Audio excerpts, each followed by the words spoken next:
Gym থেকে হাসপাতাল, 1 বছরে বদলে গেল সব। অসুস্থ নবনীতা দাস।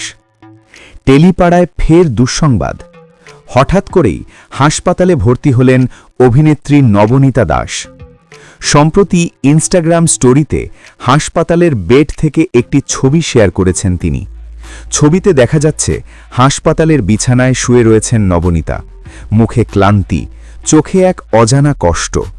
আর ছবির সঙ্গে অভিনেত্রী লেখেন, অপ্রত্যাশিত। এই পোস্টের পর থেকেই শুরু হয়েছে জল্পনা। অনুরাগীরা একের পর এক প্রশ্ন তুলছেন, কি হয়েছে নবনীতার? কেন হাসপাতালে ভর্তি হতে হলো তাকে?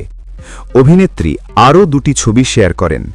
একটি ছবি গত বছরের অর্থাৎ 2025 সালের 6 ফেব্রুয়ারি, যেখানে তিনি জিমে শরীরচর্চা করছেন, প্রাণবন্ত ও ফিট। আর অন্যটি এই বছরের 2026 সালের 6 ফেব্রুয়ারি, যেখানে তিনি হাসপাতালে ভর্তি।